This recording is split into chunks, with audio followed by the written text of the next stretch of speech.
¿Te crees ¿Ya? mucho o qué, Carla? Pero no tienes una idea, estoy insoportable. ¿Tú te crees mucho? Yo también, o sea, más que creerme mucho es como surrealista. Como me pasan muchas cosas en White Paper. Pues bueno, y la razón por la que nos creemos mucho y andamos de insoportables es porque somos el podcast número uno de negocios en México, según Spotify. Y también estamos en el top 10 de los podcasts de todo México, ¿verdad? Todos los podcasts en Spotify en México. Digo, algo que nunca nos había pasado. O sea, White Paper en general, los podcasts normalmente están en el top 10 de la categoría de negocios, pero nunca Siempre. nos habíamos ido al número uno y eso pasó hace la semana pasada y ahí se ha mantenido ahorita y vamos a ver cómo se comporta, pero pues sí está padre, sí se siente padre y esto es gracias a todos ustedes que pues, nos escuchan constantemente.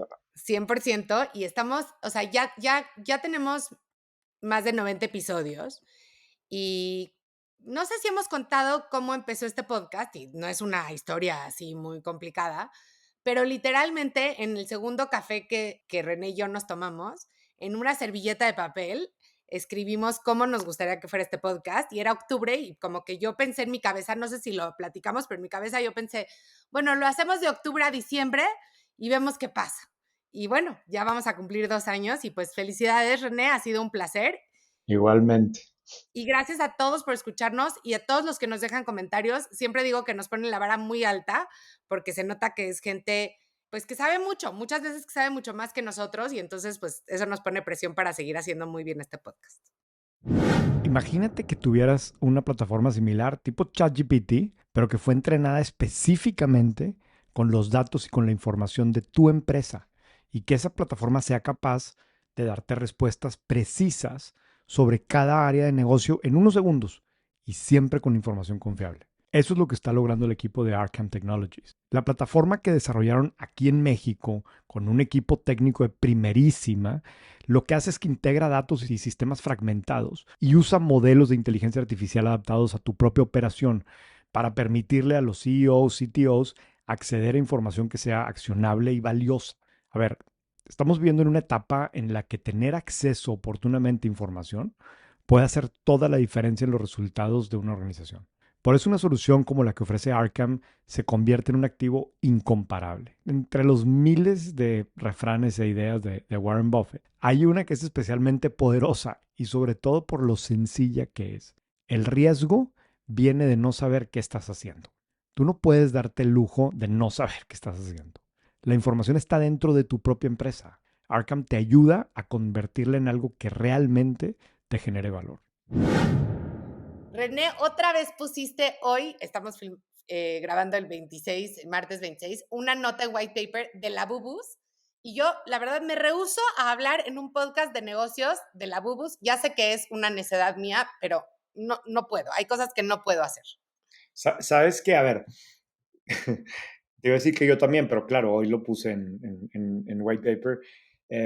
Como que siento que ya, una vez que está explicado, que fue hace como 3 meses que explicamos que estaba pasando el tema del abuso y me choca que se sienta como que es el tema que el que todo el mundo está hablando y yo también. Pero es que hoy descubrí un dato que dije, no, este sí está muy bueno y sí quiero que los suscriptores sepan, ¿no? Y es que el fundador, o sea, la empresa PopMart, nace hace como 15 años, o sea, relativamente poco, y la crea un tipo que en ese entonces tenía 21 o 22 años, ¿no? Y hoy, pues la empresa vale 55 billones de dólares y él, pues tiene más de la mitad de la empresa. Y como que ese dato me pareció súper poderoso, como que siempre entendemos y vemos de startups, de tecnología, ahorita de AI, todos los billonarios que se han creado, pero estos hacen monos de peluche, hacen juguetes fregados y el tipo vale Juguetes 26 billones de feos, dólares. ¿sabes? Juguetes feos y pues ahí están, pero pues es un ejemplo de una creación de una empresa ultra valiosa. Claro, el dato viene en un artículo de Bloomberg que de alguna forma está cuestionando qué tanto va a durar esta locura, ¿no? Y ya hay suficientes ejemplos en el pasado como Claro. para creer que no dura nada. Y en este caso, además, como que no hay ni siquiera una historia detrás de los monos. O decía, es que como que no hay un storytelling profundo de esto. Dice, no es como un Disney que le construye toda una cuestión y lo convierte en película y pone el ejemplo de los Pokémon que se convierten en 1000 productos diferentes y con mucho, pues con mucho storytelling. Aquí ni siquiera es eso, ¿verdad? Entonces está, digo, por Sí, yo eso, por cuando eso veo lo, a señoras con la bubus en las bolsas, te juro que me dan ganas, pero se me hace un poco agresivo, decirles, please explícame, o sea, desde la curiosidad, tratando de que sea sin juicio, ¿por qué te compraste ese peluche de $200? sí. Pero Pero para mí todavía no lo hago. es como traer una Cybertruck. Como No, que, no, no, no, no, no estoy de acuerdo, ¿eh? o sea, ¿Ya te subiste a una Cybertruck? me senté en una, no anduve en una. O sea, no, no, yo siento que Pero es el mismo demographic. hablando de otro demographic, hay, tienes que ver y tienen todos que ver el discurso de Serena Williams. Ayer, ¿cómo se dice? Indujeron a María Sharapova al International Tennis Hall of Fame y escogió a su rival acérrima, que todo el mundo creíamos que se odiaban profundamente, eh, Serena Williams, para que diera el discurso de su inducción al International Hall of Fame. Te juro que creo que desde que oí el discurso de Roger Federer de Commencement, no había oído un discurso tan bonito. Claramente tengo algo con los tenistas y las tenistas, pero habló, eh, un poco contó su rivalidad de María y de Serena, que yo no me acordaba, pero me hago bolas. Pero María le ganó la final de Wimbledon a Serena cuando María tenía 16 años. ¿Ok? Fue Wow, un super shock para Serena. Y de ahí, la verdad, ya no le pudo ganar muchas veces, a pesar de que María era una extraordinaria tenista, pero eran su némesis. O sea, era la única que le daba batalla. Y, y parecía que se odiaban. Y de hecho, hicieron varias veces muchas declaraciones medio feas una contra la otra. Y entonces hablaba de cómo esa rivalidad las hizo a las dos ser tanto mejores tenistas, ¿no? Y cómo una vez que se acabó su carrera tenística de las dos, como encontraron que tenían tanto más en común de lo que nunca hubieran pensado, que bueno, para la gente de afuera es obvio, ¿no? Quizás. Y que se hicieron amigas, fíjate cómo se hicieron amigas. Porque Anna Wintour, la editora de Vogue, las invitaba a las dos a la Met Gala, porque además a las dos les fascina la moda, cada una desde un estilo muy distinto. Y entonces las sentaban en la mesa de los atletas, ¿no? Y que al principio era así como, ¿qué onda? ¿No? Y luego el año siguiente así de, ¿qué onda? ¿Cómo vas? Y se empezaron a hacer amigas y que cuando le habló a decirle, oye, quiero que seas la que diga o sea, el speech de introducción al International Hall of Fame, le dijo, por supuesto que sí, que duró 45 minutos la llamada y entonces decía increíble, así al final decía como, entonces es mi honor introducir a mi eterna rival,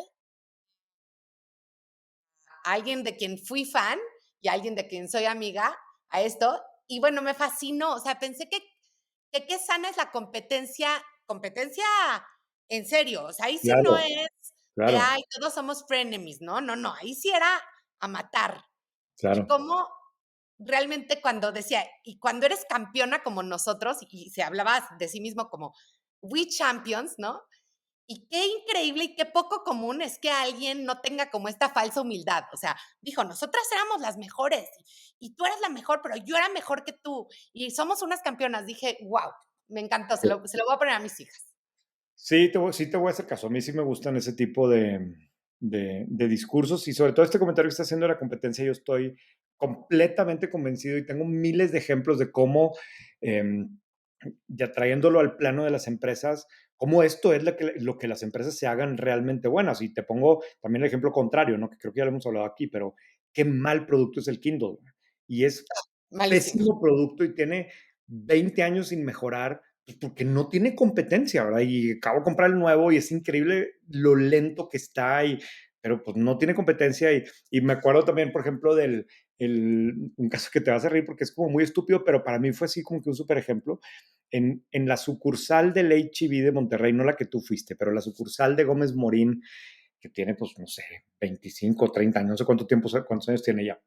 Eh, nunca tuvo techo el estacionamiento, un estacionamiento grandote, y si tú te estacionas ahí en Monterrey en el calor, tu carro está asando, hasta que se puso el City Market enfrente. Y en el momento que se puso el City Market enfrente, que tenía un estacionamiento techado, el H-E-B tuvo que poner unos techos y adaptar, y pues no es la mejor solución, pero y para mí es como que es muy tonto, pero realmente nos va mejor a todos los consumidores en el momento que se le pone el competidor Sin enfrente, ¿no? duda. Sí, Necesitamos competencia fuerte y eso es lo que ya de hace ver. que todos tengan que subir el nivel, ¿verdad? En fin, Dicen los gringos, me encanta esa frase, no sé cómo la traducirías, eh, que son worthy opponents, sí, que son competidores que valen la pena, ¿no? sí, claro, claro, de acuerdo. Bueno, pues nos vamos a las breves. Vamos a las breves y tenemos que empezar hablando del deal de McCormick y con McCormick de México, más bien con Herdes, ¿no? En donde McCormick, o sea, a ver, McCormick de México, la mayonesa McCormick, digo, tiene muchos otros productos, pero la mayonesa es como que demasiado relevante. Confieso que ni siquiera sabía, pero pues a raíz de que se anunció me metí a ver, es un joint venture de 1947 entre McCormick de Estados Unidos y Grupo Herdes. Y entonces Okey. así hay un McCormick de México con una serie de marcas que son muy fuertes en este país y que han venido creciendo. La noticia fue que hace unos días McCormick Estados Unidos o McCormick Global dio a conocer que estaba aumentando su participación en McCormick de México y para hacerlo le iba a comprar a Herdes 25%. Entonces, al comprarle 25%, McCormick USA, vamos a decirle, se queda con ya controla el 75% de McCormick México, ¿no? Y por esos 25% le estaba pagando a Herdes 750 millones de dólares, ¿no? Entonces, publicaron algo de los números, incluso me puse a leer una llamada que hicieron las empresas con los analistas el mismo día que anunciaron, como para explicar la racional de por qué lo estaban haciendo esto. Y, y fíjate, McCormick de México vendió casi 900 millones de dólares en los últimos 12 meses, no exactamente el año, sino Sí. contando 12 meses. Y con este deal estaban valuando la empresa en aproximadamente 12 veces EBITDA. Después hubo una O 3 discusión, veces ventas, más o sí, más o menos. menos. Y después hubo una discusión con uno de los analistas que como que el cálculo no le cuadraba, pero rough numbers anda por ahí, 12 veces EBITDA. Que es Eh, un múltiplo tanto para ventas como para EBITDA, para una categoría tan, tan, tan madura como claro, mayonesa y té, ¿no? Y condimentos, es un múltiplo bien alto. sí, sí. O sea, ojo que McCormick ha venido creciendo haciendo compras y compra a múltiplos buenos. El caso más famoso es el de Cholula, que pagó no sé cuántos, veintitantos por ciento de EBITDA, pero tiene su fórmula de por qué le conviene hacerlo así. Ya desde el año pasado, el CFO de McCormick, en una llamada con analistas, había como que hablado de más de México, ¿no? Así como decimos que a veces las empresas no hablan nada de sus operaciones en México, aquí le dedicó de más y dijo que estaba muy emocionados con el potencial de las marcas que tenía McCormick en México y no sé qué, ¿no? Ya cuando hicieron cuando platicaron con los analistas, me sorprendieron un par de datos. Dice, en México la mayonesa está presente en el 95% de los hogares, o sea, todos lados se come mayonesa, pero este dato sí, y que el consumo per cápita es 5 veces mayor que el promedio global. O sea, a los mexicanos nos encanta la mayonesa y por No te eso les puedo gusta creer. tanto esto, ¿no? ¿A ti te gusta la Este, mayonesa? a mí, fíjate que yo, digo, como tú sabes, yo desayuno atún todos los días y desayuno atún con mayonesa, pero es mayonesa hecha en casa, que Ah, es un poco una qué fórmula elegante. ahí diferente. Y fuera de eso, pues digo, no me disgusta, pero yo jamás le pongo mayonesa. O sea, yo soy de la que pide la torta sin mayonesa. Si la trae, no Sí, me yo gusta. también. A Solo mí solo me gusta con la alcachofa, la mayonesa. Entonces, sí me sí. sorprendió este dato de que comemos 5 veces bueno, y con el esquite también me gusta. No, a mí me choca con el esquite.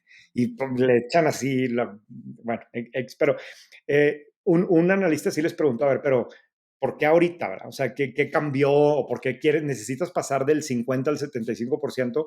Y me dio la impresión de que no les convenció la respuesta, pero pues básicamente dijeron, mira, queremos impulsar el crecimiento de las marcas mexicanas fuera de Estados Unidos, o sea, fuera de México, perdón, o sea, las marcas y sobre todo incluso con la comunidad hispana.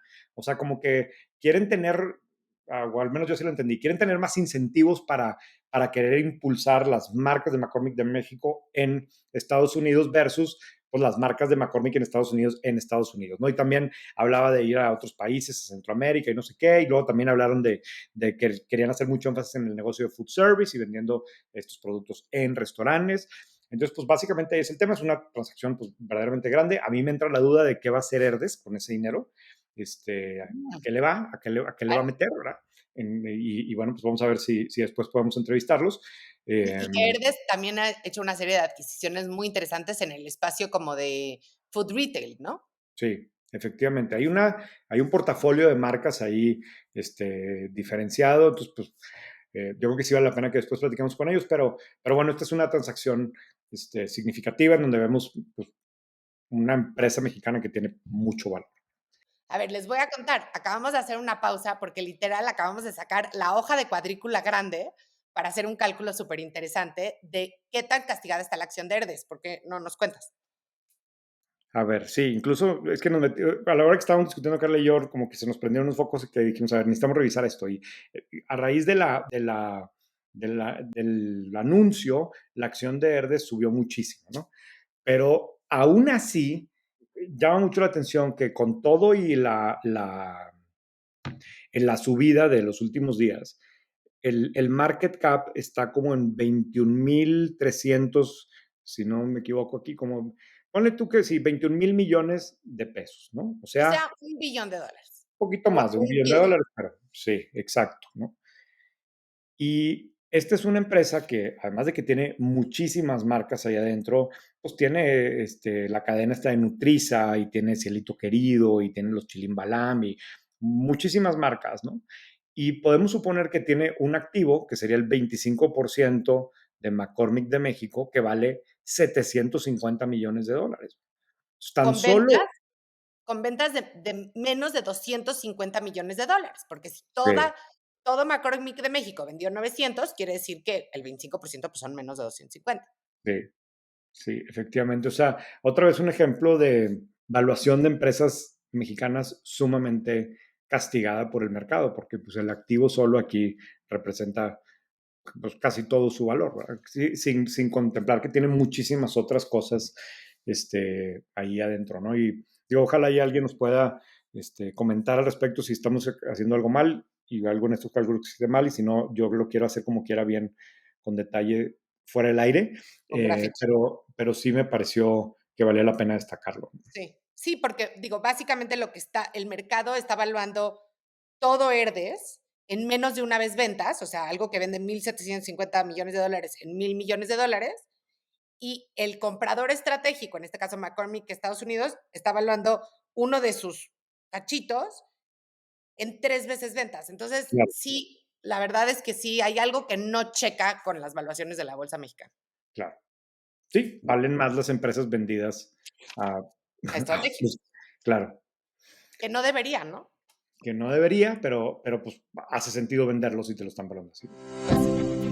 Bueno, y hablando de otra empresa mexicana que también está aumentando su participación en una de sus joint ventures, el, el café de Oxxo, ¿no? La marca Andati pertenece a una empresa que se llama Cafenio, que fue un joint venture entre FEMSA y Cafenio desde 2012.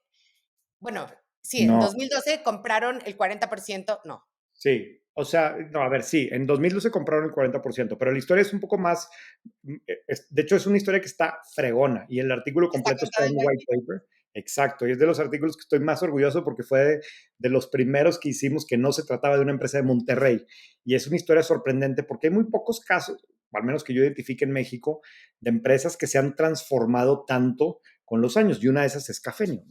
Y básicamente la versión corta aquí es que era una empresa que vendía café en lata en el supermercado, y después de la apertura en los 90s y el Tratado de Libre Comercio empiezan a batallar muchísimo. Eran los años en donde todavía, no sé si ya había llegado Starbucks o apenas estaba por llegar, pero la venta de café como para llevar o café en vaso no era tan común, o sea, o te ibas a Sambors o a Vips a que te sirvieran ahí el café o te lo hacías en tu casa, ¿no? Y, y, y hacen una prueba de vender en los Oxxos, poquitos Oxxos que había en Hermosillo, que imagínate vender café en Hermosillo con el calor que hace, Con el pero bueno, calor. ponen a vender café preparado, cafeño en los Oxxos, y resulta ser un éxito. Oxxo no vendía café, ¿no? Y eso empieza a crecer. Esto habrá sido como 10 años antes de que se convirtió en un producto tan estratégico para Oxxo y para FEMSA, que FEMSA decide comprar, pues primero el 40% de esa empresa pues hace un poco más de 10 años, ¿no? Y luego lo fueron creciendo hasta llegar al 50%. Y bueno, Y según COFESE, ya autorizaron que FEMSA ahora sí se quede con una participación mayoritaria. No hay muchos detalles públicos, o sea, no sabemos si mayoritaria es 1% o se queden con todo. Eh, y el fundador, José Antonio Díaz, se va a quedar es el presidente de Cafenio, no es el fundador porque creo que es una compañía que tiene varias generaciones, sí, sí, pero creo se que es el mantiene a la nieto. cabeza del consejo consultivo.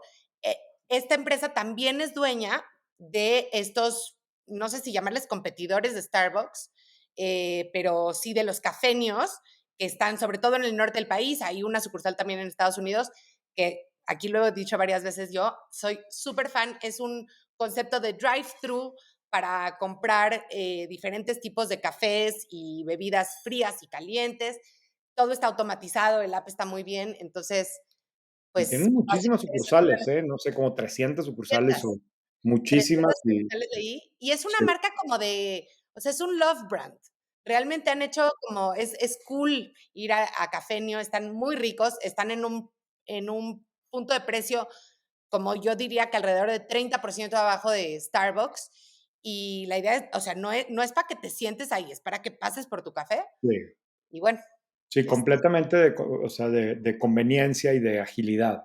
sí, Sí, es un buen caso, ¿no? Y aquí, al final, hoy, como que todos identificamos a Oxxo como un lugar para comprar café. O sea, y el café seguramente es un driver muy importante de tráfico en claro. general, ya no más para Oxxo, sino para todas las cadenas de conveniencia, pero particularmente Oxxo con la marca de Andati. Luego Oxxo está metiendo ahora estas barras adentro como de Andati Gourmet.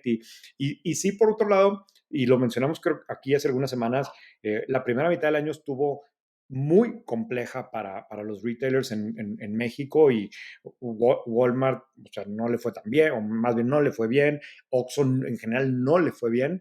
Sin embargo, hasta donde entiendo, la categoría de café, esa va muy bien. Entonces, como que hace sentido seguirle acelerando. Incluso me dicen que las bebidas frías, o sea, como que el café está jugando un rol cada vez más relevante. Y pues por eso pues, tienen que quedarse con la empresa, ¿verdad? No pueden no tenerla, ¿verdad? Sí. Y por otro lado, otra empresa, en este caso, fíjate qué chistoso, porque bueno, FEMSA tiene muchos vínculos con Coca-Cola, ¿no? Siendo la embotelladora más grande de Coca-Cola del mundo. Y por otro lado, Coca-Cola Company, el parent company, está buscando deshacerse de una cadena de café que compró hace unos años, la compró en 2018, pagaron por ella $5,000 millones, y que es Costa Coffee, ¿no?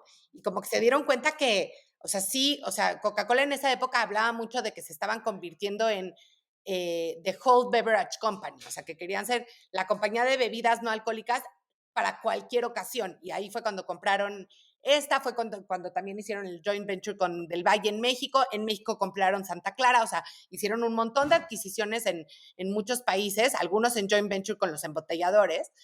Y, y yo creo que, o sea, lo que dice el artículo es que lo que se dieron cuenta es que no es lo mismo vender bebidas embotelladas en los canales No, que operan muy Carla, bien.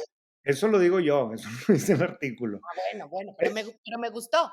Me ya, gustó. O sea, lo que dice René, mi articulista preferido, es que no es lo mismo vender bebidas embotelladas en los supercitos, en las tiendas de conveniencia,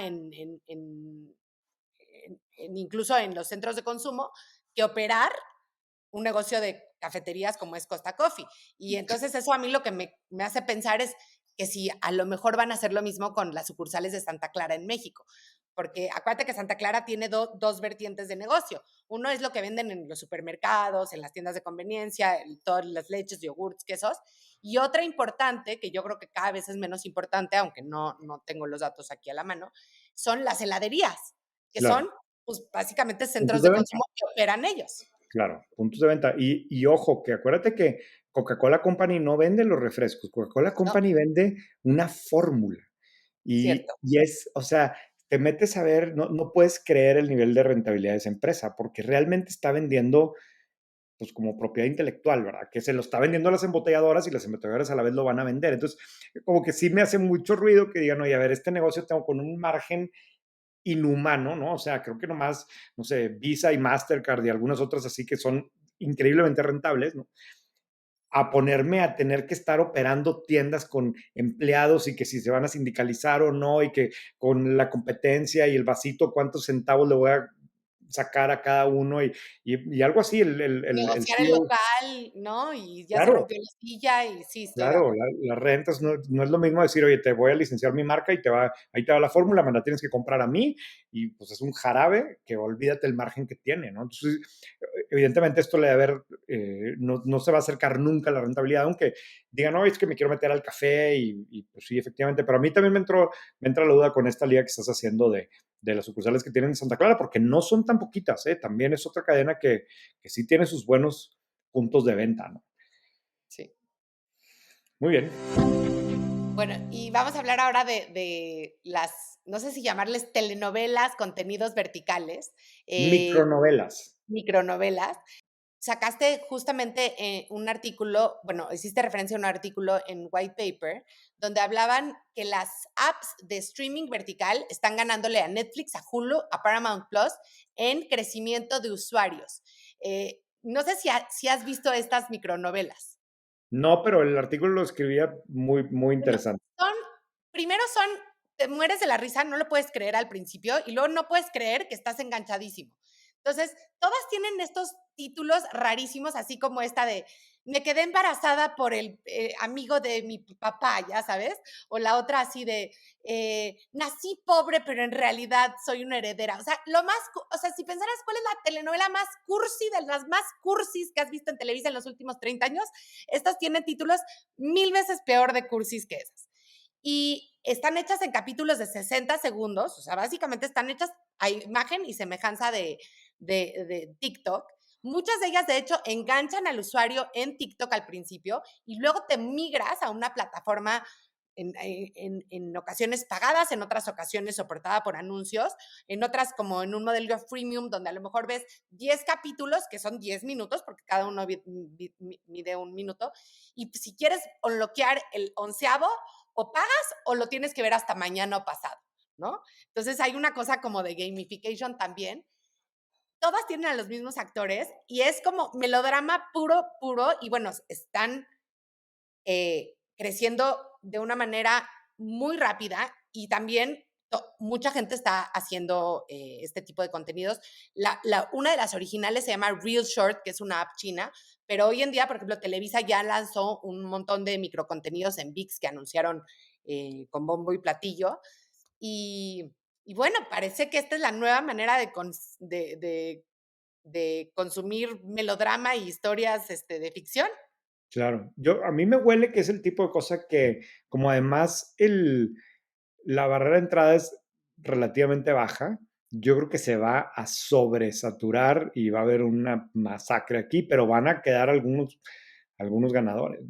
Pero pues me hace sentido viendo cómo es el consumo hoy de la gente y cómo no puedes despegarte del teléfono y le quieres mover y la capacidad de discutir con mis hijos, pero, o sea, nadie aguanta una película ya, ¿no? Les No. cuesta entonces ya los capítulos, ahora estos microcapítulos, pero a mí lo que me pareció muy interesante otra vez es cómo, yo no quiero sonar así despectivo, pero es como contenido basura en general, o sea, como que el artículo es un artículo del Washington Post, pero describes el guión más barato con los actores más baratos, pero no importa, o sea, como que funciona y muy el concepto de soap opera gringo, que ya sabes que sigue, Ya pero la sabes gente qué va a como quiera se pasar, exacto. engancha. O sea, Sí, sabes que al final sí se va a quedar con ella, ¿no? claro. O al final va a ser una rica heredera, o sea, lo sabes, pero no por eso no es adictivo. Sí, sí, de acuerdo. Muy bien, yo un último tema que no quisiera dejar de mencionar, aunque creo que ya nos pasamos de tiempo ahora, pero es que seguramente lo destacamos también en White Paper de una SOFOM de Monterrey que se llama Capital Tech, que está en la etapa final de un proceso de concurso mercantil. Esta es una organización que, si no me equivoco, tiene más de 15 años, o sea, no es algo nuevo, que se ha venido, que se especializaba más bien en financiamiento, particularmente a empresas que hacen comercio internacional, que importan o exportan, que tienen ciertas necesidades de financiamiento. Y fue como que muy famosa en Monterrey hace 10, 15 años. Fue de las primeras que recibieron como inversión institucional, con una evaluación así gruesa, y luego cuando empieza FinTech, que le metían tecnología y querían lograr evaluaciones de FinTech y luego no lo lograban. Y eh, entre una cosa y otra, pues no les fue bien en los últimos años, al grado que los socios del año pasado decidieron que empezara un proceso de concurso mercantil que está a punto de terminar. Al parecer ya llegaron a un acuerdo con la mayoría de los acreedores, aunque hay algunos que no están de acuerdo, donde les pueden regresar el 25% pues de lo que hay ahí, o de lo que habían metido más bien. Yo creo que este es un tema súper, súper, súper importante, porque como que hemos visto muchos casos de Sofomes, coincide también muchas de Monterrey. Yo tengo una teoría por qué es eso, y a los periódicos les encanta porque hay mucha sangre, y entonces los inversionistas de la tercera edad que dejaron fuera, y le haces doble clic, y un poco hay que entender realmente qué es lo que está pasando, y sobre todo que no todos los casos son iguales, ¿no? Sí hay casos en donde es muy evidente que fue una organización nueva que nunca logró nada y como que defraudó a mucha gente, a casos en donde pues una empresa que por muchos años estuvo pagando dividendos, y luego en algún momento le fue mal, y pues le fue mal y pasa un concurso mercantil. En fin, yo creo que es un tema es más, de hecho, creo que la siguiente semana no, pero lo podemos hacer para dentro de 2 semanas, un deep dive para explicar bien el tema de las SOFOMES y por qué pasan este tipo de cosas, el ángulo de Monterrey, y Porque no todas son iguales. por qué no todas son iguales, pero porque sí va a seguir pasando también, ¿verdad? O sea, porque esa es una realidad, pero tiene que ver con el mercado y tiene que ver con las necesidades que tiene este mercado, y en fin, da para mucho. Pero pues por lo pronto, esta empresa que nació con otro nombre, creo que se llamaba MFM, y luego se cambió a Capital Tech, pues ya termina su proceso de vida, ¿no? Em, pero bueno, Bueno, vámonos a lo que sigue. La duda. Tú tenías una duda esta semana. vamos primero al deep dive. No, primero es la duda. Siempre es la duda. Ok, vamos a la Sí. duda. Yo tenía una duda importante. Fíjate que me llegó un escrito legal de un caso menor. Te juro, era tan menor que lo tiré a la basura porque, o sea, ya me acordé de que me llegó una notificación de la aduana de que tenía yo un paquete abandonado en la aduana y que si no lo recogía lo iban a destruir. El problema es que los impuestos eran más caros que el paquete, entonces No, pero pues son fraude esos. ¿O sí pediste tú algo? Es que eso es, sí pedí, no, no, sí sí pedí algo. pediste. Porque Ok, ni siquiera, o sea, ¿me entiendes? Decía que ya, no me pedía que pagara nada, nada más me decía que como ya había pasado el plazo, la iban a destruir. ok. Pero te juro que me tardé como 15 minutos en leer una hoja 3 veces para entender de qué me estaba hablando, porque era un escrito como en lenguaje legal.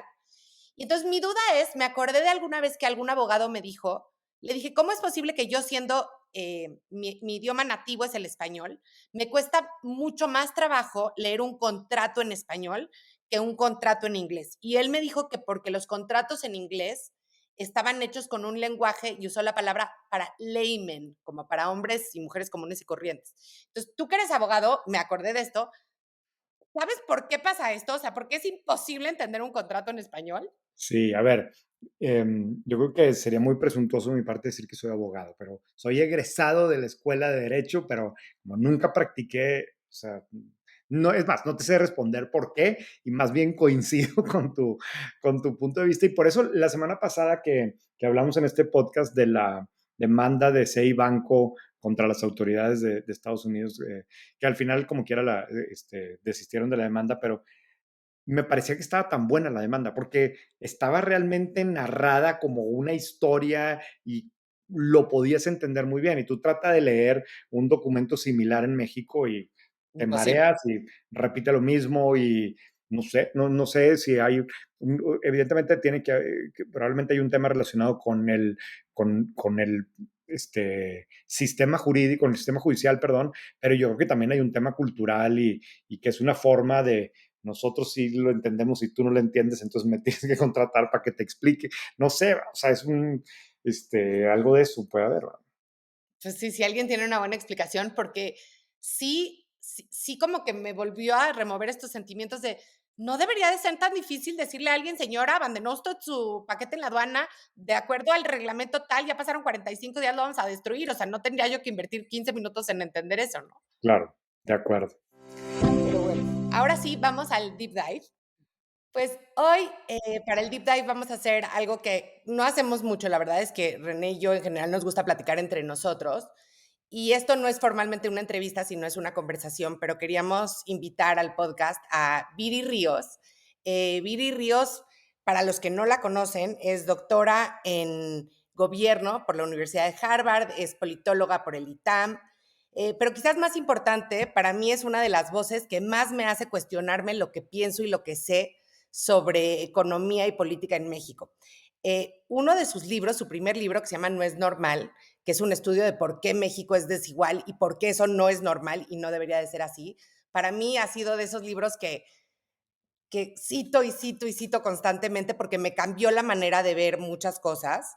Y bueno, todo el tiempo lo hace, escribe en El País, en Milenio, está en la televisión y además es consejera de varias empresas, entre ellas Walmex, Walmart en México, Centroamérica, que me pareció una selección bastante poco común y que quizás más empresas deberían de pensar en tener consejeras como Viri, o sea, que primero tengan un punto de vista distinto, que analicen este país a base de datos y que lo entienden realmente profundamente. Bienvenida, Viri. Hola, ¿qué tal? Estoy súper contenta de estar aquí. Gracias por esa introducción tan extraordinaria.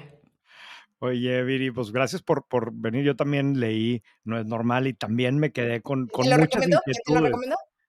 Carla me lo recomendó y como yo sí le hago caso a Carla con sus recomendaciones, o sea, porque no es lo mismo, ¿verdad? Cuando yo le recomiendo cosas, pero bueno, eh, a ver, o sea, y también sabiendo un poco, haciendo research para platicar hoy contigo, que tienes muchos años dedicándote realmente a investigar, analizando datos, juntando información, haciendo cruces, y me pongo a pensar, a ver, ¿qué es algo? Y también pensando, perdón, que este podcast, no es por presumir, pero lo escuchan muchos de los principales empresarios de este país y tenemos una audiencia bastante sofisticada del mundo empresarial. Y a mí me encantaría que tú nos compartas un poco de lo que tú has visto.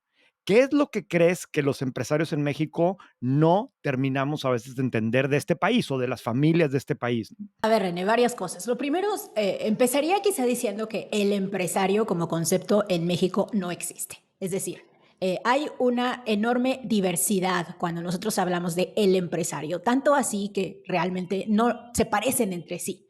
De hecho, yo tengo una analogía que uso mucho cuando hablo del empresariado mexicano y es la siguiente. Si nosotros mandáramos a todos los empresarios del país a vivir a una isla, desde Carlos Slim hasta la señora que vende tacos en la esquina, esa isla sería por mucho el país más desigual del mundo. En esa isla, el 73% de la utilidad empresarial se quedaría concentrado en el 1% más rico y el 90% de los empresarios se quedarían solamente con el 4% de la utilidad.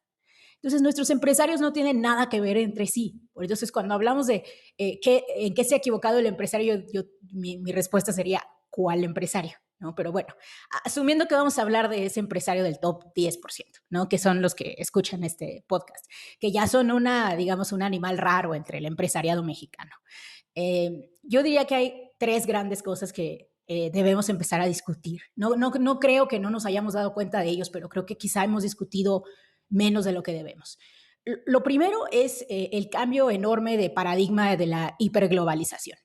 Yo creo que muchos de los empresarios actuales pues crecieron, se desarrollaron en un México exportador, en un México en donde para volverte rico, pues uno de los grandes, digamos, caminos que había era ya sea asociarte con una marca internacional, estoy pensando Coca-Cola, o volverte una empresa exportadora con buena logística, en fin. Les quiero contar una anécdota. Mi abuelo fundó una fábrica de tornillos hace muchos años. En las paredes tenían escrito el mando rotular que decía exportar o morir. Entonces, esto que dices Claro, creo que es cierto. excelente.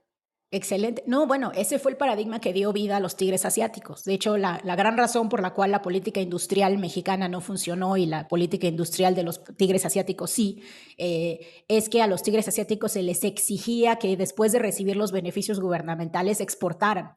Entonces, con eso se aseguraban que los productos que se creaban a partir de pues, este apoyo gubernamental fueran productos verdaderamente buenos, digamos, que fueran Sí, a triunfar fuera y no nada más vender adentro con las fronteras fronteras cerradas. Ahorita platicamos de eso porque creo que es fascinante y es otro error que está cometiendo el gobierno actual. Pero bueno, ese paradigma de la hiperglobalización yo creo que ya llegó a su límite y está dando paso a un mundo mucho más cerrado. Y esto reclama con urgencia que el empresariado se dé cuenta de que tenemos que cambiar la forma de hacer negocios en México. Ya no quizás solamente centrándonos en la expansión hacia afuera, sino pensando mucho más en el mercado doméstico. Y esto requiere un cambio de paradigma porque estamos hablando ahora de que necesitamos trabajadores mejor pagados para que puedan consumir dentro de México.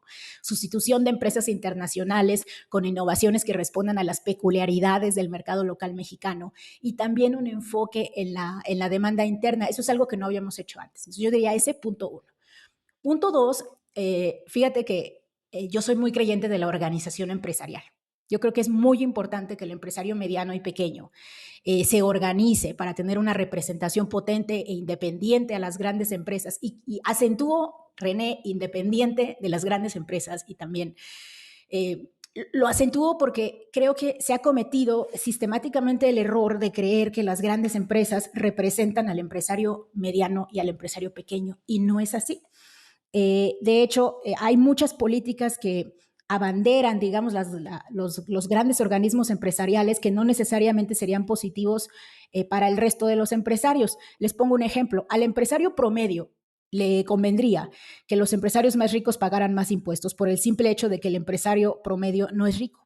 Con ese dinero de los impuestos cobrados a los empresarios grandes, se podrían crear instituciones de fomento industrial que apoyaran al empresario promedio, se podría regular mejor al empresario grande y se podrían evitar muchos sobreprecios que existen actualmente en la producción.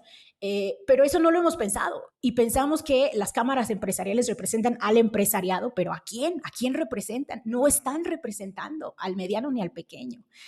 Y bueno, ya me solté a hablar, ya sé que aquí es más platicadito, pero último punto, y si quieren ahorita brincan y me dicen en qué me equivoqué, pero y lo debatimos. Eh, Necesitamos con urgencia que las empresas grandes realicen programas de mentoría para sus proveedores, porque la proveeduría china, por razones geopolíticas, en mi opinión, va a quedar cada vez mucho más limitada. Y eso requiere que se sustituyan a muchos de los proveedores chinos por proveedores mexicanos. Pero la realidad es que el proveedor mexicano hay cosas que no sabe hacer. Por ejemplo, en ¿Cómo qué? Walmex tenemos un programa de mentoría extraordinaria porque nadie fue a la escuela del empresario. Hay que crear una escuela del empresario y esa escuela del empresario es que tu gran proveedor te ayude. Walmex hace eso de manera extraordinaria. Walmex hace muchas cosas bien, hace muchas cosas que hay que mejorar, pero lo que hacemos extraordinario es nuestro programa de mentoría. Ese programa yo no puedo creer que no esté replicado en absolutamente todas las empresas de México para crear una cadena productiva de mayor valor. Pero, a ver, Viri, creo que aquí hablaste mucho de estas empresas medianas, ¿no? Que yo siempre he pensado que son las más retadas en nuestro país, porque son las que sí pagan impuestos, son las que compiten más o menos por talento, pero son las que quedan como atrapadas entre las grandes y las chicas. Creo que el reto más grande es ser empresario mediano, que ahorita me gustaría ver cómo lo defines. Cuando dices, hay muchas cosas que no saben hacer para integrar estas cadenas de valor, ¿cuáles son o sea, qué cosas no saben hacer? O sea, no saben producir barato, no saben producir con calidad, no saben manejar su flujo de caja. ¿Qué es lo que las ahoga? Bueno, depende por industria, pero para mí el mejor estudio al respecto es un estudio que realizó el Banco Mundial junto con JPL. Me imagino que lo conocen, es un laboratorio súper interesante de reducción de la pobreza. Eh, y básicamente ellos lo que hicieron fue tomar a 150 empresarios mexicanos. Es un estudio que se hace en México, empresarios pequeños y medianos. Y los ayudan con mentoría gratuita. Básicamente, durante un tiempo específico, me parece que es un año, los ayudan a que se junten con alguien de su industria que le fue mejor, ¿no? O que tiene un negocio más grande. Y se sientan uno a uno a resolver los problemas y a entender los problemas por los que está pasando la empresa. Y luego de 5 años reciben la capacitación por un año. Luego de 5 años se dan cuenta que aquellas empresas que recibieron la capacitación empleaban a 58% más personas. O sea, habrían crecido. Si eras mediana, habías roto el techo de mediana y te habías convertido en grande. Y si eras pequeña, habías roto el techo de pequeña y te habías convertido en mediana. Y además eran mucho más productivas, tenían más utilidad, en fin. ¿Qué les enseñaban? Bueno, a veces cosas súper sencillas. A las pequeñas, por ejemplo, algo que las ahoga mucho es que no saben hacer planes anuales, van al día. Entonces, la empresa micro, la empresa pequeña, a veces no te sabe decir ni cuál es su objetivo, ni cuál es su misión, ni cuál es su visión. Es decir, una cosa súper chiquita, digamos, muy sencilla, pero fundamental para saber a dónde vas, ¿no? A las empresas medianas, pues en ocasiones lo que les faltaba era mejorar su logística, certificaciones. Por ejemplo, en el negocio de los tornillos, a veces tú no puedes vender el otro tornillo porque necesitas una certificación específica para vender ese tipo de tornillo a un proveedor en específico. Bueno, crear esas certificaciones, mejorar tu acceso al crédito. Por ejemplo, a veces tu propio, digamos, a quien tú le vendes, te puede ayudar pues con mecanismos de crédito interno para que tú puedas salir adelante. Y creo que las empresas tienen también mucho que hacer, las grandes, por ejemplo. A mí no me gusta que las empresas grandes paguen a 180 días. Yo creo que eso ahoga mucho al empresario mediano. Ahora, las empresas grandes a lo mejor no van a estar de acuerdo conmigo, pero yo creo que las empresas grandes tienen que tener más visión, porque si creas a tus proveedores, estás creando una clase media que va a comprar tus productos. Mira, en el retail a nosotros nos va súper bien cuando le va bien a la gente. Por eso a mí me gusta ser consejera de donde soy consejera, porque tengo 100% la certeza, los datos, la evidencia científica de que si a este país le va bien, si a la base le va bien, al empresario le va bien, y creo que eso, aunque lo decimos y no sé qué, no lo hemos alcanzado a comprender, porque requiere poner dinero donde pones la boca, y creo que ahí es en donde se pone complicado. Justo esto que mencionaste, ayer lo platicaba con un chavo que está emprendiendo y que va muy bien. Tiene su proyecto relativamente nuevo, pero estaba espantado porque consiguió sus primeros clientes corporativos, son facturas de 20,000 pesos y que no se las pagan, ¿no? Y pues no se las pagan porque las están pateando a 180 días, pero este chavo está solo y no termina de entender. Y sí, efectivamente hay un desequilibrio que es significativo y no es como diseñado para afectar al mediano, pero no se da cuenta que al hacerlo realmente se está convirtiendo en un obstáculo muy importante para que un chavo pueda emprender, ¿verdad? A mí esto me recuerda muchísimo, René y Viri, a cuando hablamos del tema del ingreso digno, y te voy a decir por qué. Este estudio que hizo el TEC de Monterrey de que qué pasa, o sea, si a todos tus empleados les pagas por arriba de lo que ellos llaman el ingreso digno. Y entonces lo que se dieron cuenta es que sobre todo para las empresas grandes, es que no les afecta en nada. Y lo mismo creo que una empresa muy grande, si agarrara a sus proveedores más pequeños y a esos dijera, les voy a pagar a 15 días en vez de 180 días, en su tesorería ni pintaría, ¿no? Y sin embargo, para el otro sí es la diferencia entre casi la vida y la muerte, ¿no? De esa empresa mediano pequeña. Claro.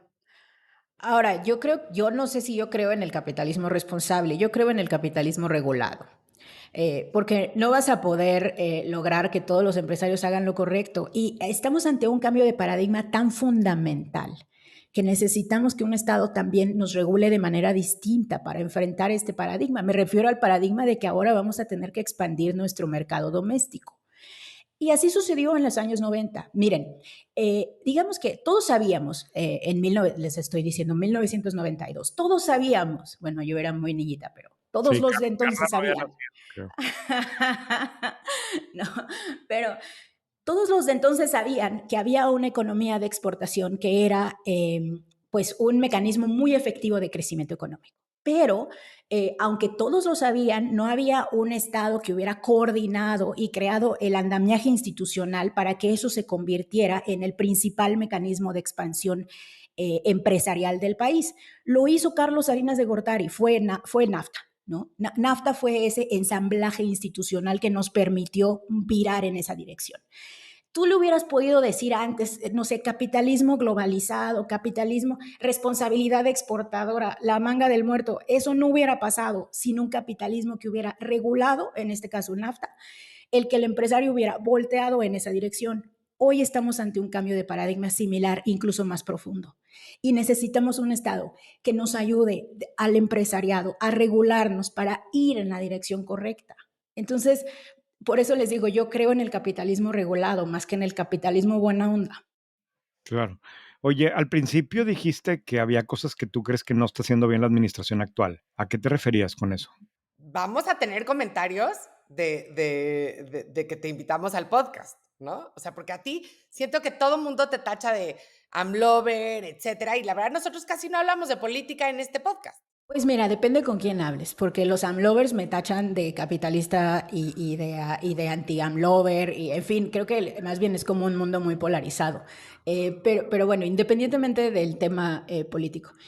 Mira, hay un cambio interesantísimo, en mi opinión, poco discutido entre el empresariado actualmente en la política regulatoria empresarial, que es que el gobierno dejó de creer, quizá no nos lo dijo, pero creo que lo dejó de creer y quedó muy claro, dejó de creer en ese capitalismo no regulado exportador, en donde, como decían anteriormente nuestras vacas sagradas de la economía, la mejor política industrial es la no política industrial.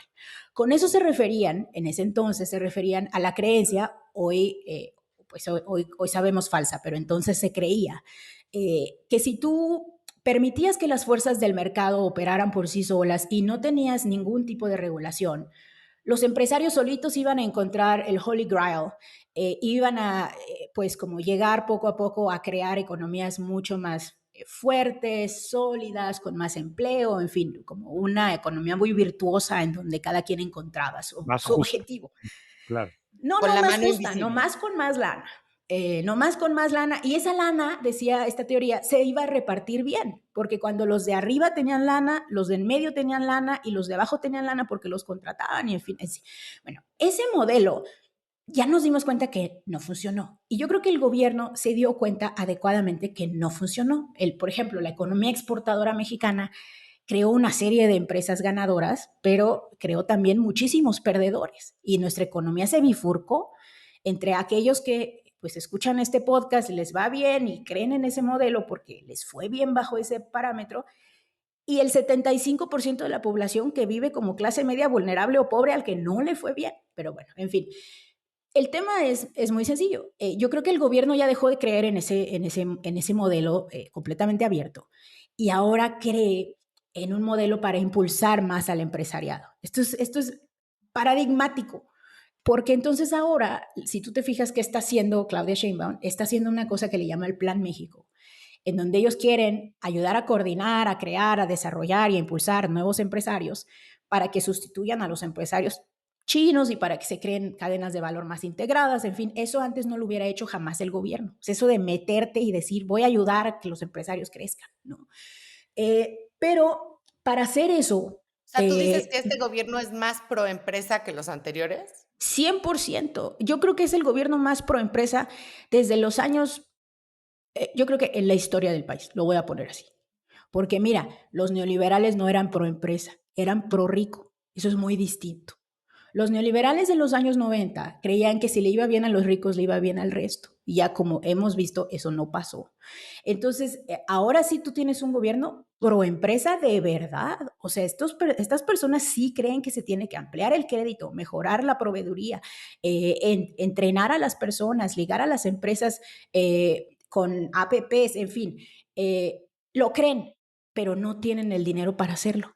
Y no tienen, en mi opinión, todavía no tienen la visión para lograrlo, porque nuestro gobierno es muy precario, tiene muy pocas, tiene instituciones muy débiles, tiene muy pocos recursos.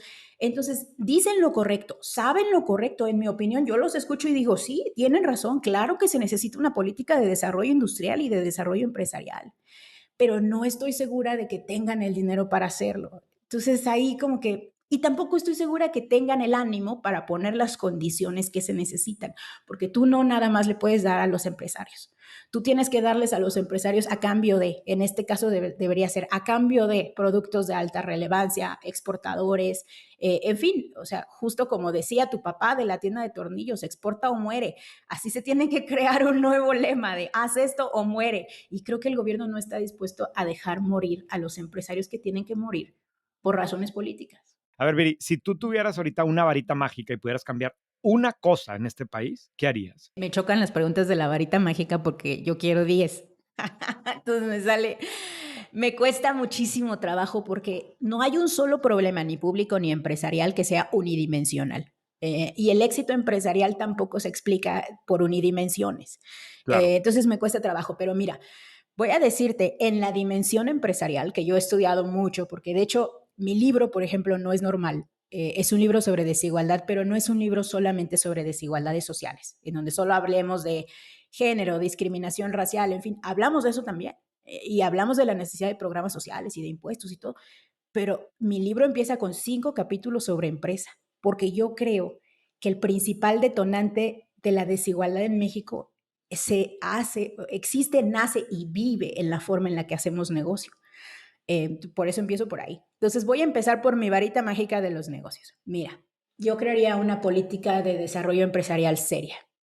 Me refiero a seria porque creo que justo esta política de desarrollo empresarial tendría que ser multidimensional y tendría que abordar al menos 3 aspectos.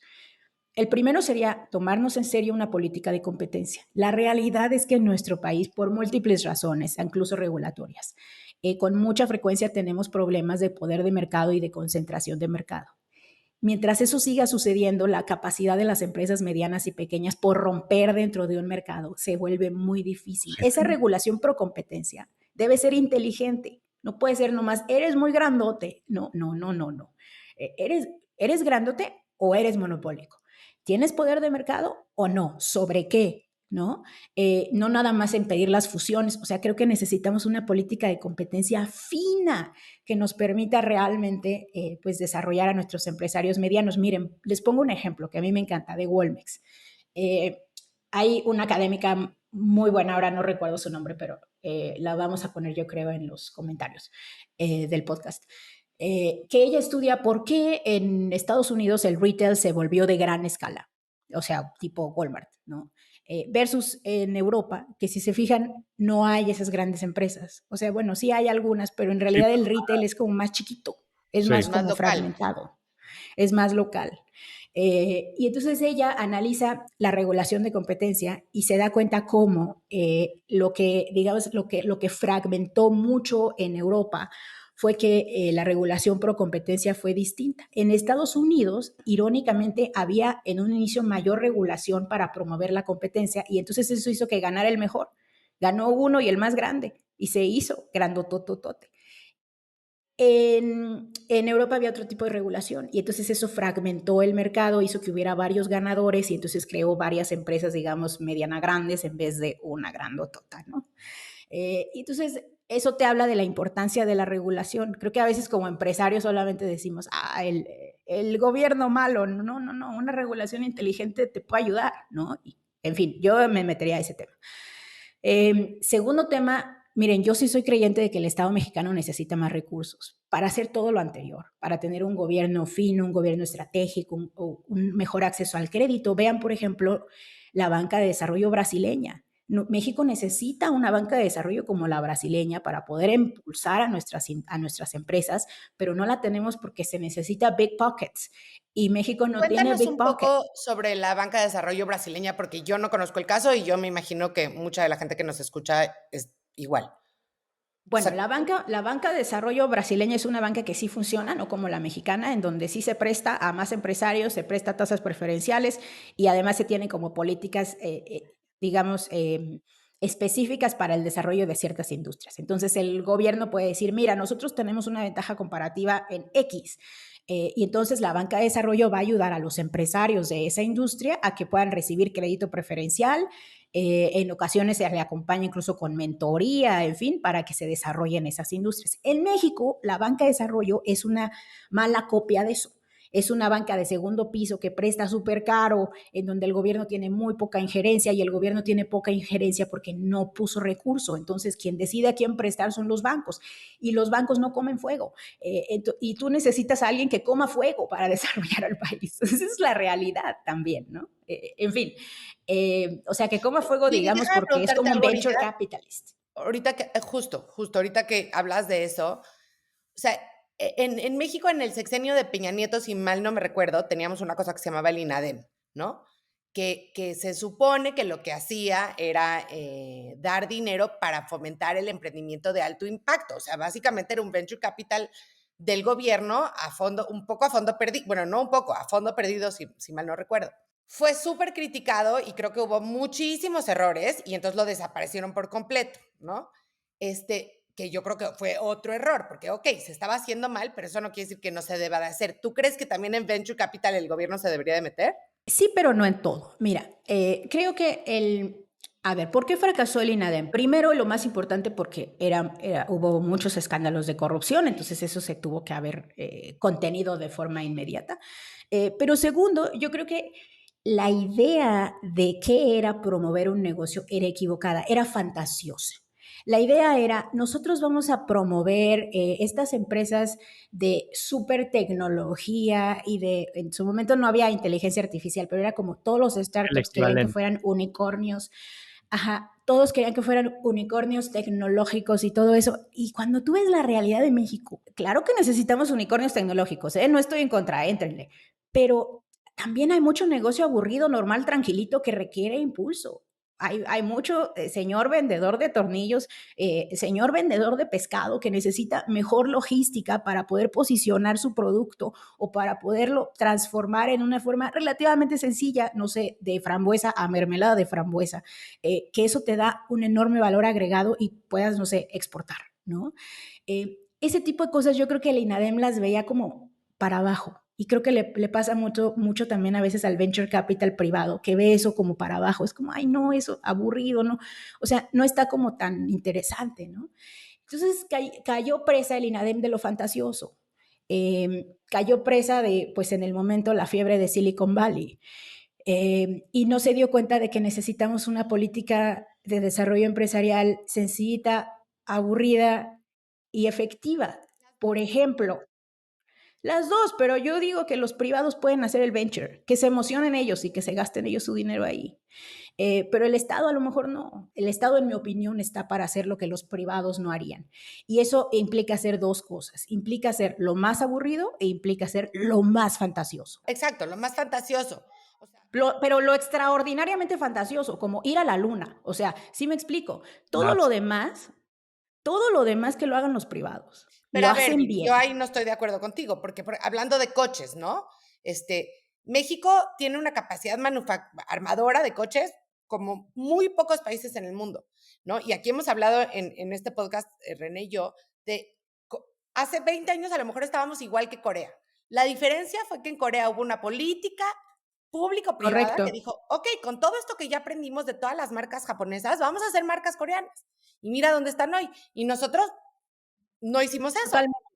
Bueno, yo a hacer coches lo pondría en la bolsita de lo aburrido, pero a lo mejor, Ah, okey, okey, bueno, a está lo bien. mejor Sí. tenemos, no, pero mira, quiero hablar con ustedes sobre esta política industrial de los tigres asiáticos y por qué funcionó, porque creo que a veces, yo la he estudiado muchísimo, porque me parece que cometimos el error dentro de México de no ser un tigre asiático.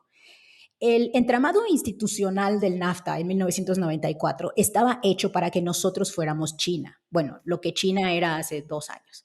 Es decir, el principal socio comercial de Estados Unidos, manufacturando primero de bajo valor, pero luego de alto valor y enriqueciendo a los empresarios chinos en su momento, creando una clase media china, reduciendo la pobreza, en fin, el círculo virtuoso del desarrollo empresarial. Lamentablemente, ese pastel que estaba hecho para que nos lo comiéramos los mexicanos, se lo terminaron comiendo los chinos. Y es un acertijo global el que se lo hayan comido los chinos, porque estaban bien lejos. O sea, realmente el hecho de que China se haya comido el pastel estando tan lejos, geográficamente tan lejos, nos habla de lo malos que fuimos. O sea, estamos de verdad extraordinariamente mal en haber desarrollado a nuestras empresas, porque nosotros pues los teníamos aquí, ¿no? O sea, ¿cómo es posible? En fin, ¿qué es lo que hicimos mal? Bueno, lo que hicimos mal fueron varias cosas. Primero, la idea fantasiosa de que el empresario solito puede. Eso no es cierto. China demostró que el Estado tiene que organizar, coordinar, proveer de incentivos, proveer de crédito, incluso de entrenamiento para saber hacia dónde está la visión productiva del país. Por ejemplo, en China había muchos, y no solo en China, en los tigres asiáticos había muchos empresarios textileros. La verdad es que el textil pues no deja tanto. Y entonces les dijeron, mira, los vamos a apoyar a ustedes como empresarios para que crezcan, para que les vaya bien, para que empleen más gente, pero ya no pueden seguir haciendo textiles. Van a tener que ustedes que hacer teléfonos. van a tener ustedes que hacer. Y ellos así como, ¿pero de qué me hablas? Yo no sé hacer eso. No te preocupes, pues aquí juntos le vamos aprendiendo y te vamos ayudando y te vamos conectando y vamos a hacer desarrollos tecnológicos locales y te vamos a juntar con las universidades. En fin, un programa ambiciosísimo de transformación industrial. Eso en México no pasó. En México, pues siguieron produciendo lo que querían. Ve León sigue produciendo zapatos, nomás ya no vende porque le ganan los chinos incluso en la venta de zapatos. Creo que lamentablemente, creo que ese problema lo seguimos cometiendo ahora con el Plan México, que es donde, si te fijas, se escoge como una de las industrias prioritarias del país al calzado. Y yo pensé, híjole, qué bien organizados deben estar los señores del calzado, porque mira que se les siga protegiendo después de lo que han hecho, de lo que son. En fin, seguramente nos están escuchando y no les va a Sí, gustar. eh, pero, pero no, señores del calzado, hagan otra cosa. En fin, y les va a ir mejor. Entonces, bueno, ese es el tipo de políticas de desarrollo y las políticas de desarrollo condicionadas a que seas bueno, a que seas el mejor, a que exportes, a que tu producto no nada más se vende en México, se vende en todo el mundo, ¿no? Creo que ese es otro error que se cometió. En fin, varios, pero yo diría que esos son quizá los más importantes. Te agradezco porque yo realmente estoy aprendiendo cosas, pero y me da curiosidad, alguien como tú, ¿cómo es tu día? ¿Tú qué vas a hacer hoy? O sea, ahorita son las 9:30 de la mañana, 9:43 de la mañana, tenemos 43 minutos grabando. ¿Cómo es tu día? Bueno, leo vorazmente, ¿eh? Fíjense que yo soy analista de datos. Además de ser socióloga, soy bueno, socióloga de closet. Soy analista de datos. De hecho, mucho de mi trabajo y de mi entendimiento proviene de la fusión entre ver los datos y luego ir a la calle. Sencillo, pero no todos lo hacen. Eh, y bueno, mi empresa se llama Dateras, hacemos análisis de datos, trabajamos de manera muy exclusiva con ciertas empresas que tienen problemas intratables de medición o que quieren entender mejor su mercado o comunicar mejor su objetivo. Y nada, ojalá les gusten ambos. Viendo la página de Dateras, se ve muy interesante. Hay uno que no sé si nos lo puedas compartir, que es un tema que a mí y a René estoy segura que también nos interesa mucho, que es cómo desarrollaste un análisis de los medios en México, de cómo estaba el landscape y cuáles eran los gaps de los medios.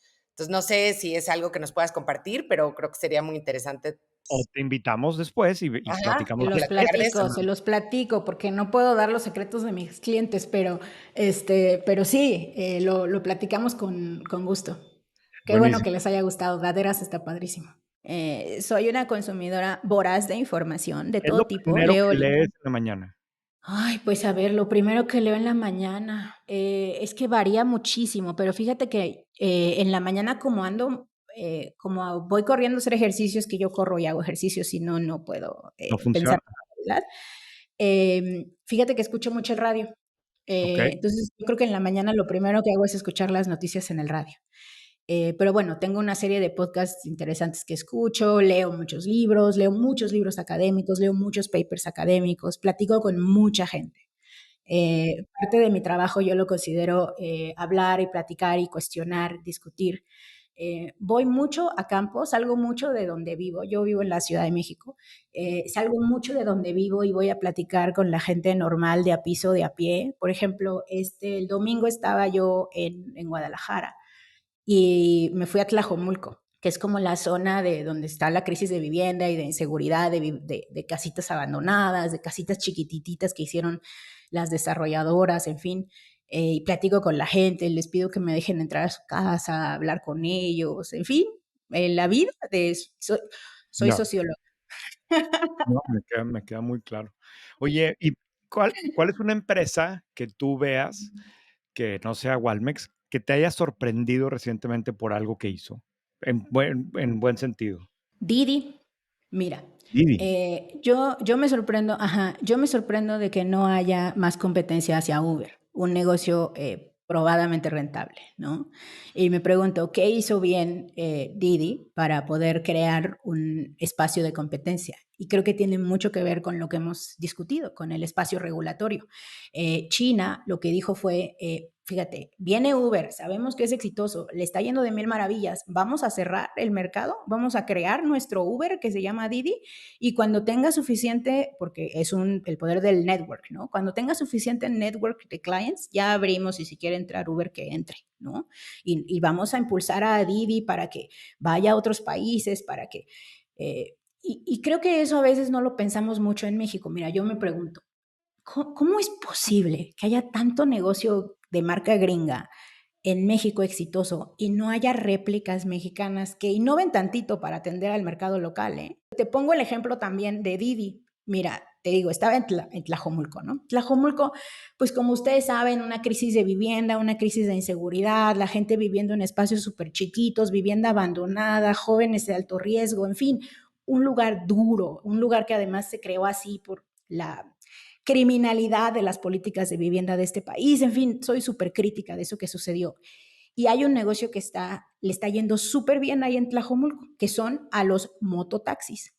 Los mototaxis que son chiquititos andan por todas las calles, ¿no? Y porque no cabe un coche, no cabe un Uber, y si andas en tu moto a veces te la roban o en tu bici te la roban, ¿no? Entonces el mototaxi es la solución perfecta. Y yo pensé, ¿cómo es posible que no haya ya ahorita, un emprendedor en Tlajomulco haciendo el Didi de los mototaxis, el Uber de los mototaxis? Al rato lo va a hacer Uber, si no es que ya lo hizo, o lo va a hacer Didi. Pero ¿por qué no hay ahí ya alguien haciendo eso? Que además no solo sucede ahí, sucede en Ecatepec, sucede en Nesa, sucede en muchos de nuestros barrios urbanos duros, pobres. Hay una enorme necesidad de emprendimiento empresarial que nadie está respondiendo. ¿Y sabes por qué creo? Es bien lamentable. Creo que porque nuestros emprendedores son muy fifís y no van a Tlajomulco y no van a Ecatepec, no hacen lo que yo hago. Entonces yo Pero estaba ahí yo hablando creo con que el del es eso, mototaxi y le digo, oye, ¿cuánto ganas? Oye, no sé qué, oye. claro, pero creo que hay otra cosa, Viri, que está ligada. Yo siempre digo que el problema con el emprendimiento en México es que sigue siendo muy de élite, ¿no? O sea, tienes que haber ido al Eso. ITAM y luego a lo Bueno, yo mejor fui a al Stanford ITAM. o al IPADE, etcétera. Sí, sí, pero no hay muchos como tú, porque ahí volvemos, o sea, vamos a un paso anterior, que es cómo juega la educación en nuestro país para que haya estos, como dicen los gringos, estos melting pots. Yo me imagino, y no sé, tú dime, pero yo me imagino que tú en Harvard, o por lo menos a mí así me pasó, conocí a gente mucho más diversa, no estoy hablando de nacionalidad, estoy hablando de origen socioeconómico, de la que conocí en la Ibero en México. Como Sí. que no existen esos espacios donde se conozcan estos mundos, ¿no? Claro. Otra cosa que a mí me sorprendió mucho cuando yo fui a Harvard es que me di cuenta de que en el ITAM me habían enseñado una forma de economía muy ortodoxa, que no era la economía que se estaba enseñando en el resto del mundo, que era una visión muy paradigmática de la élite mexicana que no ha acabado, o en su momento, creo que ahora ya lo ha hecho, pero en su momento no había acabado de entender que el mundo estaba cambiando. Me quedo con el mensaje, Viri, que a lo mejor ahí está la oportunidad para que tú seas la emprendedora de las mototaxis en México y, Sí. y yo me apunto a conseguirte el financiamiento porque yo coincido contigo que debe haber una buena oportunidad. Y digo, en White Paper Hay varias veces, muchísimas. sí, varias veces hemos explorado, por ejemplo, por qué no hay una cadena de tacos, ¿no? Mexicana, Bueno, que ahora es, ya más o menos ahí va, ¿eh? No sé si han visto, pero hay un montón de taquerías que como con la misma iluminación y demás, con mucha inversión, que se ven como taquerías de barrio, pero no son. bueno, sí, pero Eso sí, es, sí, hay varias de esas, pero no hay alguien que tenga 1000 sucursales, ¿no? O sea, y así hay muchas cosas que de plano no han podido escalar en este país que obedecen a las necesidades de este país también, ¿verdad? En fin, muchísimas. En fin, lo que pienso que hay varias cosas que hacer. Una es que necesitamos desarrollar el mercado doméstico. Dos, necesitamos crear empresarios que se animen a ir a entender qué está pasando allá afuera, que no nada más caigan como el INADEM en lo fantasioso, en vender Bitcoin. Está bien, Bitso me gusta, los conozco, los quiero, pero que no nada más estén allí, que estén pues viendo las soluciones de base y sabes qué, de forma no predatoria, porque luego también creo que caemos en esta idea de que tenemos que crear negocios predatorios, negocios que tengan utilidades extraordinarias. Por eso no me gusta el venture, porque siento que impulsa mucho en esa dirección. pues no nos Y cruz no, porque no, güey. tiene resultados extraordinarios, o al menos en México no los ha tenido Todavía. todavía. Carla es Bueno, muy pero si impulsamos a eso, creo que a veces impulsamos a la creación de negocios muy predatorios. Yo creo que mucha gente estaría satisfecha con un buen negocio que te dé un buen nivel de vida y que dé un buen servicio. O sea, creo que también es que sí, la bolsa, tengo toda mi crítica a la Bolsa Mexicana de Valores que un día platicaremos, pero y a la Bolsa Internacional, pero creo que ha creado incentivos perversos. Entonces, aguas ahí también. muy bien. Pues muchas gracias, Viri. Yo espero que sea la primera de muchas conversaciones. Como siempre, me hiciste pensar en cosas que no había pensado. Acabo de abrir un medio, es un emprendimiento nuevo que se llama Mexico Decoded y Yo es soy para tratar de, ajá, exacto, René suscriptor y bueno, en Mexico Decoded hago mucha traducción de qué es México, qué está pasando en México, todo en inglés para el mercado internacional. Muchísimas gracias, Viri. A ustedes y un gran abrazo a su auditorio. Bueno, Carla, te toca a ti hacer una recomendación que de hecho la traías desde hace tiempo y la habíamos movido porque traíamos muchas recomendaciones, pero a mí también, esta sí ya la leí yo y está muy buena. Es un artículo del New Yorker, esta revista, que habla de un pueblito, bueno, no sé si se considera pueblito o una ciudad que se llama Los Algodones, o sea, los algodones, que está en la frontera y que se ha vuelto un destino para ir a hacerse los dientes, arreglarse los dientes en Estados Unidos. Tienen... los algodones tiene la concentración más alta de dentistas en el mundo, en el mundo. O sea, tiene más de 1,000 dentistas en una población de 5,500 personas. O sea, básicamente 1 de cada 5 personas que viven en los algodones es un dentista, se le conoce como ciudad de las muelas, ¿no? Y tiene que ver un poco con lo caro que se ha convertido todo el tema que tiene que ver con el cuidado de la boca en Estados Unidos y con la falta de seguro dental para muchísima gente y cómo hay tanta gente que está teniendo que buscar esas alternativas e ir a México a arreglarse los dientes, donde es mucho más barato que en Estados Unidos y se ha profesionalizado, o sea, desde, pues ya es toda una industria, ¿no?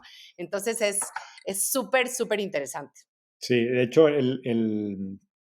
nosotros cuando vamos a la Isla del Padre de Monterrey, una opción es cruzar por un pueblo que se llama Nuevo Progreso, entre Tamaulipas y Texas, que es pues, muy parecido.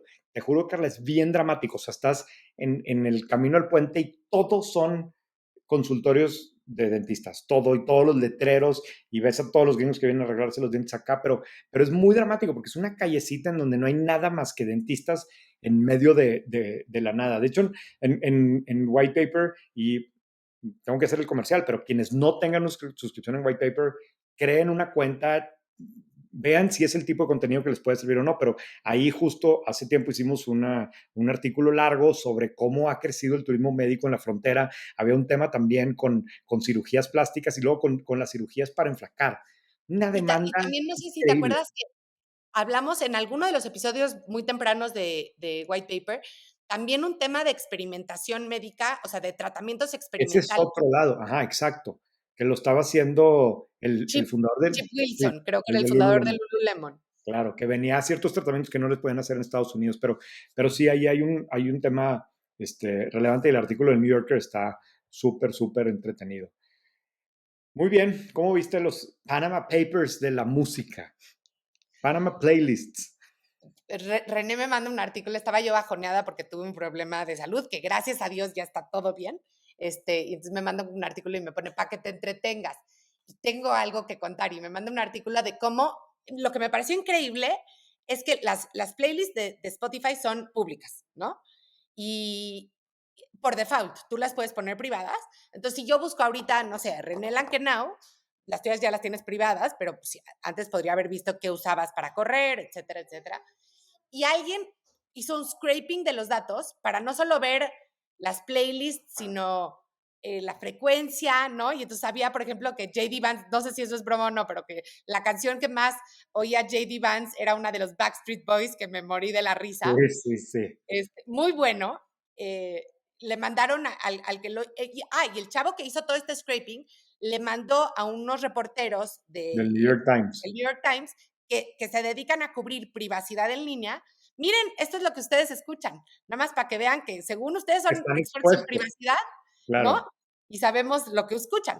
A mí me Y pasó una, y te voy a contar esta anécdota porque a mí cuéntala. me parece muy simpática, pero tú sabes que uno de los temas, y hemos hablado mucho de eso aquí en White Paper, pero es que el empresario mexicano, el bajo perfil, y yo no quiero que nadie sepa y no sé qué, ¿no? Y hace tiempo escribimos un artículo de una empresa súper interesante, de esas empresas que son más grandes que lo que la gente sabe, miles de millones de ventas y pues de muy bajo perfil, ¿no? Y el empresario no me quiso dar entrevista. Y bueno, pues yo como quiera conseguir información y sí hablé con algunas personas de la empresa y demás. Que es lo Y que luego, típicamente pasa cuando no te quieren dar entrevistas, ¿verdad? exacto, como quiera hablamos con algunas personas y conseguimos los datos y buscando, se me ocurrió buscar en Spotify. Y ¿Por? fui No me O sea, acuerdo por qué, o sea, algo había visto, por alguna razón fui y busqué en Spotify y estaba abierta el perfil del empresario. Y salía el empresario no voy a decir el nombre, pero salía en una foto con un Ferrari negro, con el cielo como con relámpagos, o sea, como una foto de estudio, tipo, y yo lo reconocí porque yo como sé de quién James es, Bond. ¿no? Pero como que me imagino así el escenario en donde oye, estoy muy orgulloso que me veo muy bien, fui y me compré un Ferrari y me gusta tanto mi Ferrari que voy a contratar un fotógrafo que me haga un photoshoot con mi Ferrari. Y te juro que lo vi y dije, no puede ser. O sea, todo lo que cuida y obsesionado con que nadie, y el güey va y pone en Spotify esto, y me dio tanta cosa que lo agarré y se la mandé a la empresa y les dijeron, oiga, nada más para que sepan, ¿verdad? O sea, ustedes se han negado con el tema, pero nomás para que sepan lo que podemos conseguir, ¿verdad? No, estaban, por favor, no vayas a publicar la foto. No, no, o sea, no somos ese tipo de medio, no me interesa andar, pero no estamos conscientes a veces de lo expuestos que estamos desde el punto de vista de privacidad con cosas cuentas que creamos ahí y demás, y ahí está, ¿verdad? Y como tú dices, o sea, como que creo que ha habido un poco más de conciencia de, oye, en redes sociales, o sea, no pongas fotos de tus hijos, o bueno, hay gente que sí las pone, o no, no pongas tu location, pero en Spotify a mí tampoco jamás me hubiera ocurrido. Sí, Y lo que está increíble del artículo es que estos reporteros que se dedican a privacidad tampoco se les hubiera ocurrido sí, pensar que ahí claro, había claro. digo, tampoco es que pueden saber mucho, pero bueno, yo no quisiera que todo el mundo sepa que lo que más escucho en el año es Mundo de Caramelo, ¿no? Claro, de acuerdo, de acuerdo. Muy Bueno, bien, pues listo, nos vamos a ver la siguiente semana en nos vemos Monterrey, la siguiente semana, el en el 5 evento de de septiembre, Regios tenemos el Comics. evento de 7 Regias en Monterrey. Estoy Ya muy se vendió, emocionada. ya se vendió todo, está sold out, entonces estamos muy, muy contentos con eso Ya y ni traten de comprar boletos, por favor. ya ni traten de comprar boletos. Que sangrón se oye, pero pues la verdad es que no cabe más gente. No son eventos tan grandes, no nos gusta hacer eventos tan grandes, pero es muy padre que la gente esté interesada en este tipo de contenido, que al final, en este caso en particular, le estamos echando muchas ganas para que sea verdaderamente entender qué está pasando en empresas muy interesantes, cómo están creciendo, en qué están invirtiendo, cómo se están transformando algunas de ellas, pero todas las historias las cuentan mujeres, ¿no? Que por qué soy, por qué es la directora, por qué es la emprendedora. O sea, no es tanto que vayamos a hablar no es un congreso de mujeres para hablar del techo de cristal, o es más, el caso de ustedes, tú vas a moderar el tema de los sharks, y no se trata de las sharks como inversionistas, sino las inversiones Como que vemos están el equipo. viendo, Exacto. exacto, simplemente coincide que los protagonistas, o son las protagonistas en este caso. Va a estar padre. Va a estar muy lindo. Listo. Pues ya está.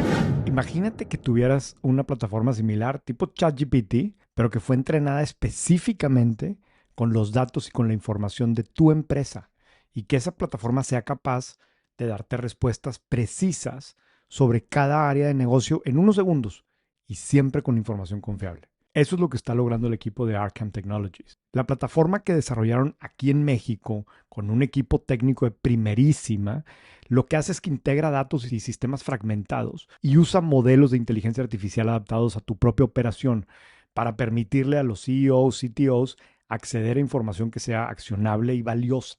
A ver, estamos viviendo en una etapa en la que tener acceso oportunamente a información puede hacer toda la diferencia en los resultados de una organización. Por eso una solución como la que ofrece Arkham se convierte en un activo incomparable. Entre los miles de refranes e ideas de Warren Buffett, hay una que es especialmente poderosa y sobre todo por lo sencilla que es. El riesgo viene de no saber qué estás haciendo. Tú no puedes darte el lujo de no saber qué estás haciendo.